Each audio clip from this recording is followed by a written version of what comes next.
Okay, folks, welcome back. This is the third teaching of a series of 8 for the first month of the ICT mentorship. Okay, we're going to be continuing on our theme of understanding the mindset that you have to have going into the marketplace, looking at things in a little bit reverse order than you're normally taught from a retail perspective.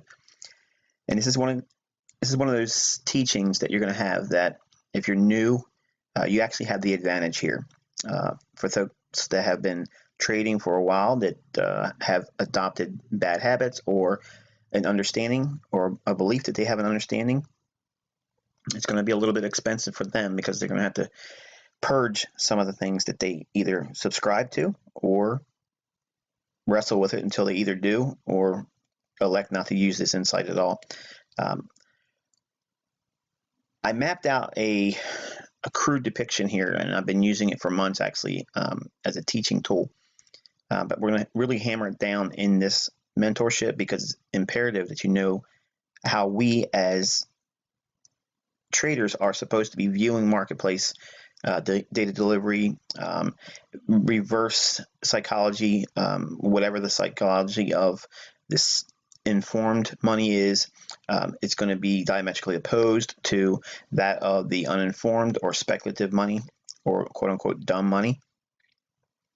And when we have these ideas, when we look at price, okay, the first thing we have to do is establish who is the victim here. You know, generally there's a victim always in every crime.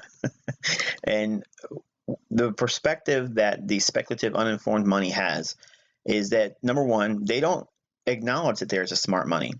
There is not an entity out there that has quote unquote the right things always on, the right perspective, or that a market is rigged or controlled or manipulated or has any influence over long-term price delivery.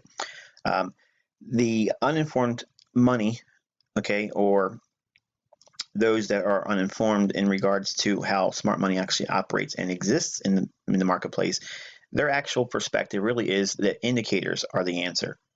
And uninformed money, their perspective holds the belief that price moves by indicators influence. Okay, and the influence of an indicator being overbought or oversold, that is what the precursor is to a market moving higher or lower. And I can tell you, I subscribed to that for years as a new trader, and it took a long time for me to actually be broken away from that type of mindset.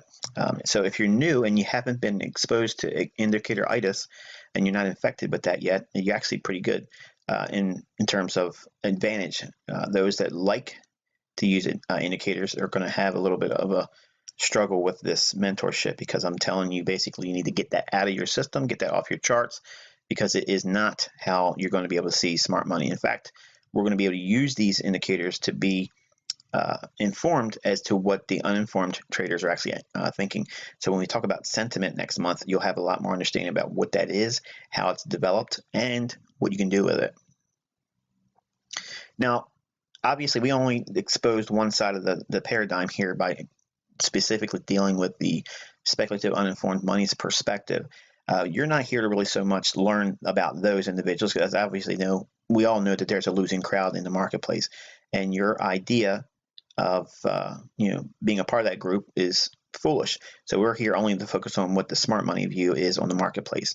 And that begins by understanding that there is a huge, vast, enormous new pool of liquidity coming into the marketplace every single day. Even though there's new busted accounts all the time, the statistics tell us that 90% of traders lose their money. Large funds are in the same category. Not every fund is profitable. Just because there's a lot of people that are investing money into this fund or this fund manager does not in no way guarantee that that fund will exist a year, 2 years, 5 years from now. So we, as informed traders, our perspective is to hold the perspective of what a liquidity provider or smart money view is on the marketplace. And they put a spotlight on the aspects of uninformed money, because that's what makes the world go around in the marketplace. The smart money is there to provide liquidity, but they're doing it at a exchange premium. In other words, they're putting in trades that they're going to most likely come back to either offset or neutralize for their interests. And we're going to talk more about that as we go.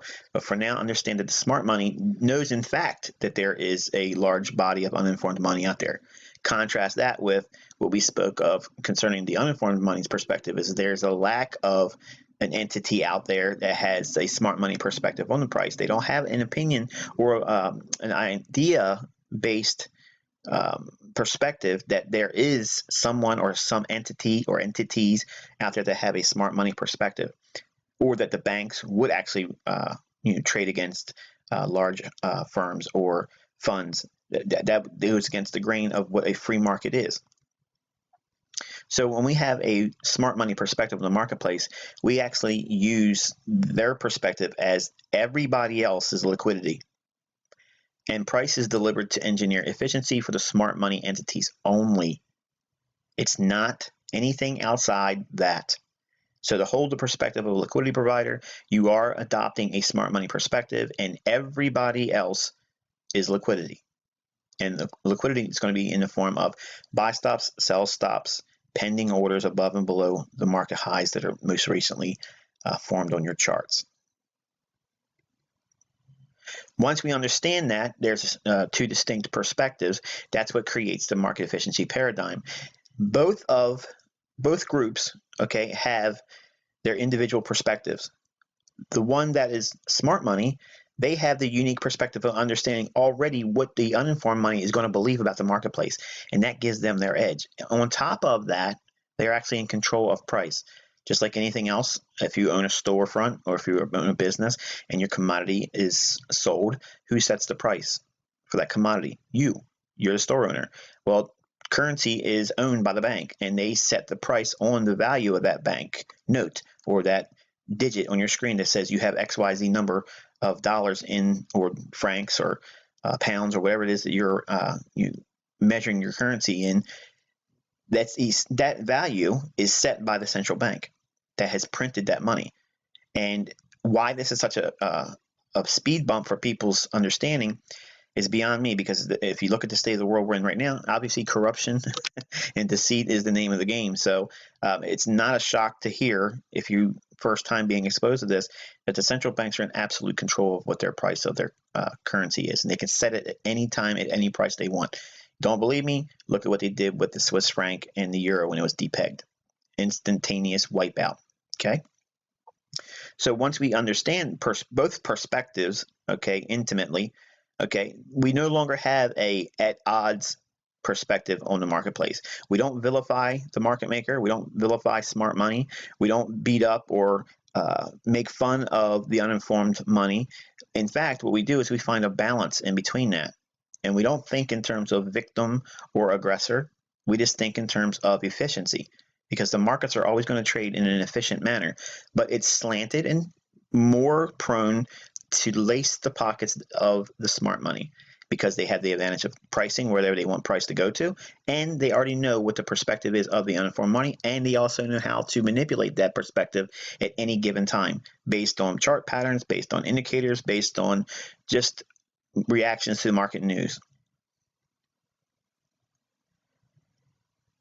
Now, as we go through this mentorship, we're going to be focusing primarily on your understanding of these four primary drivers in price delivery. It's retracement, expansion, reversal, and consolidation.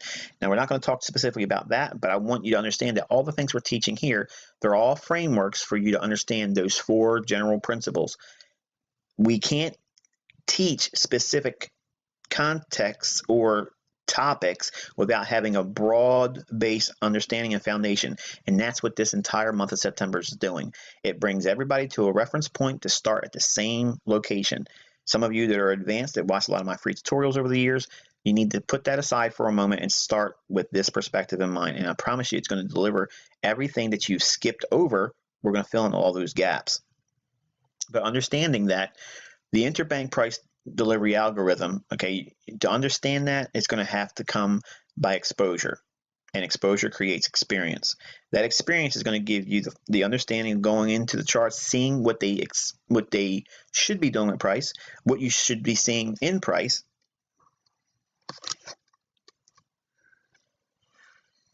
by seeing each individual component explained in detail and context.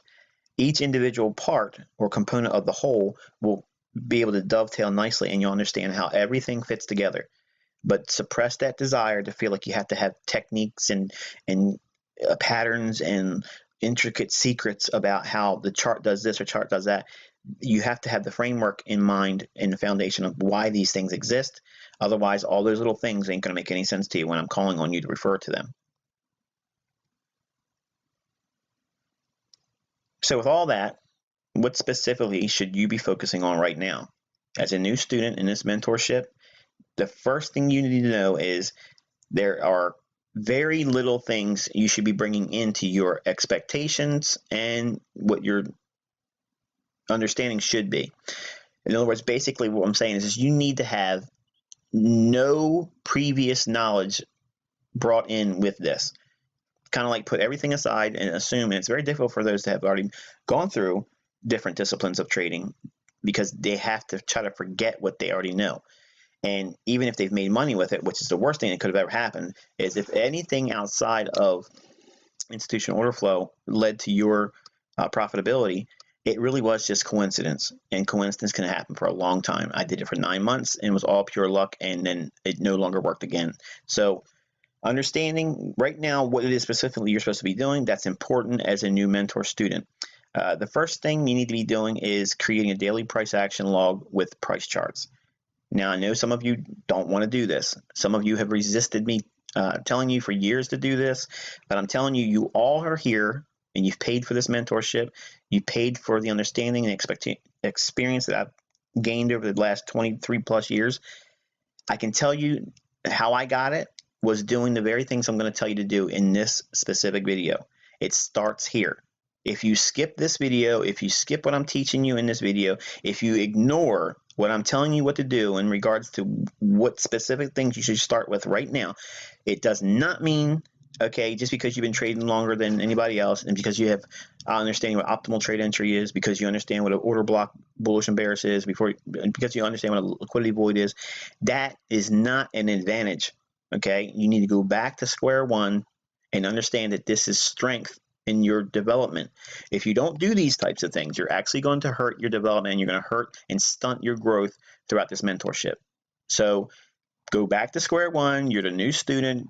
Do everything that's being described here and advise, because this is where the money starts coming in. If you have these things in place and you start right at this very core principle, it will develop. We're going to be focusing on this throughout the entire 12 months. Every month, we're going to build on what rules and what things that you're supposed to be looking for in the charts. But for right now, primarily, the only thing I want you to be doing is starting with a daily chart. Okay, your daily chart needs to show 12 months, no less than 9 months view. You have to have that much perspective on your chart. Don't have so much of a perspective you have multiple years on your chart. 12 months to 9 months ideally. Okay, you need to have a 4-hour chart, and your 4-hour chart needs to have 3 months of price action viewed. The 60-minute chart or 1-hour chart has to have at least 3 weeks view, and the 15-minute chart needs to have at least 3 to 4 days view. That means for every chart here, I'm recommending a specific amount of data that needs to be displayed for that respective time frame. What you need to resist doing right now is you need to resist the urge to forecast price movements. That's not for your stage of development right now. Do not try to rush ahead and try to figure out what the market's going to do next, because that's going to be a problem for you, and it's only going to lead to frustration. We will get you there, and it's going to happen in due time. But for now, resist that urge. But there are some things you need to be specifically doing with these charts. You need to note where price shown a quick movement from a specific level. In other words, if it's run quickly higher or lower from a particular level, that's noteworthy. You need to note that on your chart. You need to also note recent highs and lows that haven't been retested. That means if a high's formed on your chart, if the price has not come back up to that level in recent time, okay, you need to make a special note of that, because it's going to probably be influential going in the future. Vice versa. Just contrarily speaking, you're going to be able to look for the lows that have formed that have not been recently traded to. And that low will be influential later on in future price delivery as well. Note areas on the charts where price has left clean highs and clean lows. Basically, that looks like two equal highs that formed in close proximity to one another. Whenever we see a high go up and form, and then it trades away from that for a little while, and then comes right back to it and doesn't make a new high, or maybe it falls just a little bit short, just a little bit above it, I note that as a clean high. And usually buy stops will form above that, and the market will usually come back up there and run through that. It doesn't mean it won't continue through it, but it's usually a big bullseye for price to want to go up into that area. And the reverse is said for double bottoms or equal lows. When a low is formed and another low is equally formed in close proximity to the initial one, that's a big area for sell stops to pull or build up underneath those lows. And the market tends to have a willingness to go down there and test that liquidity. That means the market will go down into that area, whether it continues to go lower or if it goes down there and then reverses. There's conditions that we look for to frame all that, and you will know when to expect the specific conditions. But for now, I want you to start practicing looking for that in your charts and having them noted on your chart. Note what days the highs and the lows form, and this is for the weekly range, and you want to note what time of day that occurs, what kill zone. Is it the high and low of the week forming in London, or is it forming in New York? Because all those things are going to lend well to prognostication and what should happen going forward. And you want to note the daily high and the daily low every single trading day. And you want to note when the daily high and the daily low forms for every individual trading day. Now, what does that look like? Well, it starts off with a bare bones chart. This is a daily chart, and I'm using the Swiss franc here. It could be any chart, any pair, but you want to start with one currency pair and then some mentorship. You want to specifically deal with one. I would recommend you doing something apart from the British pound and the euro, only because you're going to see me specifically dealing with that in this individual mentorship. But you want to be doing something with a currency pair that is not being utilized in this mentorship. So that way you're getting a unique perspective that you yourself have arrived at using this as a guideline. But the first thing you want to do is obviously note the most recent highs and the recent lows where markets have shown a willingness to repel from. That's the first thing you want to note, because this is how you identify order blocks. This is how you identify liquidity voids. This is all the beginning frameworks of that. But you need to be able to note those recent highs and recent lows. That's what's been done for you here. Next, you're going to drop down into a 4-hour chart. And those same levels I just noted on the daily chart are shown here. And there's more highs and more lows that come into visibility by doing a lower time frame perspective. We went from, again, the chart was a daily chart before. Now we're looking at those same levels. Just drop down into a 4-hour chart, and those levels will be transposed immediately to what the 4-hour chart shows. Then you go through doing the same thing. You're looking for areas where it's too clean, equal highs and equal lows in close proximity to one another, and you'll look for where the market has moved quickly away from a particular level. When it creates these real big candles or bars, okay, on your chart, you want to note that, because they're going to be influential in your expectations of where price should go and where they should not go. Then you're going to go down to an hourly chart. Okay, in an hourly chart, you're going to be looking at individual days, okay, over a course of 1 or 2 weeks, and you can get the weekly range defined with the hourly chart, and you can look at the intraday highs and lows with an hourly chart. Hourly chart's a really good bellwether chart if you're a short-term trader or a day trader. That's like the daily chart for the barometer, whether you should be a buyer or seller. And we'll teach all those things, all those intricate details will be taught in this mentorship. For now, you're going to be taking all those levels you found on the daily chart and the 4-hour and transposing those to an hourly chart. Now, you want to keep this chart, okay, in this format, separate from all the other charts that I'm going to talk about now. Okay, anything else we talk about in terms of what we're specifically looking for, they don't get utilized on the same chart. You create another chart. So you're going to have 2 individual, independent US Swissy charts.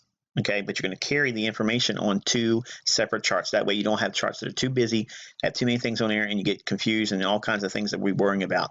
Then you'll create another Swiss franc chart, okay, and for that you're going to use a 15-minute chart, and when it's loaded, obviously it's going to be naked, bare, nothing on there, and the 15-minute chart looks like a lot of noise. It doesn't give you any perspective without any frames of reference, and you want to take the course of action we talked about using the daily, the 4-hour, and 1-hour chart, and do that same thing with the individual 15-minute chart, but you only need to be applying it to the last 3 days, 3 to 4 days. and using those reference points on the last 3 to 4 days on a 15-minute chart. Okay, you're going to be looking at also the daily highs and the daily lows. And you can see this is how I do my charts on a 15-minute basis. You're actually going to see me actually do this very practice every single day going forward, starting with this week that we're going to enter into in the mentorship. I note the previous day's highs and the previous day's lows, and then draw them out to where 0 GMT is, which is 8 o'clock in the evening time in my time frame. And in this delivery of data with this platform, this is how I note my daily highs and daily lows. It's important to note also the days of the week. Now, I'm not going to give you all the specifics here because you're actually going to be watching me do it on a day-to-day basis. So you'll be able to get a rough idea in this tutorial, but more specifically, you're going to actually see me actually creating documents for my individual record keeping. So you're going to see actually how I do my charts, how I log them. And yes, even after 23 years of trading, I still do this. It's important to do it. It's understanding, it's clarity, it gives you perspective, and it's what professionals do. Sorry, it's just, there's no way around it. The folks that are really concerned about the market, they have logs, they keep journals. These are the types of things that they do. If you notice real quick, why noting the previous day's highs and previous day's lows? If you look at Wednesday's data, okay, you see the little delineation where it says Wednesday. If you look at the previous day, obviously it would be Tuesday in the course of a normal week. The high that was formed on Tuesday, on Wednesday, the price came right up there and ran through that around the 97.90 level. Notice it did not continue through that. It just went up through the previous day's or Tuesday's high, then it sold off. When it sold off, it went all the way down. Where did it go down to? Just any old level? It went down to Tuesday's low, just breaching it by a pip or two, and then came back off into consolidation. Then look at what happened on Thursday. Thursday, we had price retrace back into the range that was created from Wednesday's high down into Wednesday's low. Thursday starts the day with trading in a consolidation. It rallies up, closes in a range, okay, that was formed from Wednesday's high and Wednesday's low. Then it sells off, and where does it sell off to? Moving just below. Then it pulls off that low and goes into consolidation. Then we have Friday. The market just goes straight on up, rolls right on through Thursday's high, and creating a new high. Prior to Friday, the weekly high was formed on Wednesday. It ran out the stops and all the liquidity that would be resting above Wednesday's high, all done on Friday. So we're going to be using these reference points and giving you a lot more insight about specifics and what you're doing with it. But for now, I want you to know that this is what you're going to be doing going forward. Every single trading day, you're going to document price action, and you're going to build on your understanding. Every month, I give you more reference points to add to your charts and why it's important, what specifically, what the information will do for you, what advantages it gives to you by having it. And by having your charts very uniformly organized like this, when you're trading, your chart is going to have its independent analysis. You're not going to have all these things on your chart, but these charts are always going to be referred to while you're watching price, because by having 3 charts, okay, because you're going to have one that's executable, in other words, what you're watching on the setup right now, because you never want to marry the ideas that you have in your analysis. You need to reflect on them, but you don't want to be so cast iron and can't do it any other way. It has to be that way. Otherwise, if you're watching real-time price action, if you see something that doesn't make sense for what the underlying conditions that you're expecting occurs in the marketplace, you won't have the flexibility to switch gears or go to the sidelines. You'll just hold on to the market with strong conviction, and that's imposing your will, that the market's going to do what they're going to do, and it's not going to happen because you want it to happen. It's going to happen because it's going to happen, and we try to get in sync with what the market's going to do, whether it's going to be moving sideways, whether it's going to go higher, whether it's going to lower. We don't know any of those directions with a great deal of certainty. We just know probabilities. But we know how to go into the marketplace looking for these types of things over and over and over again. They repeat, and you'll be able to find those repeating occurrences in price action after going through this mentorship.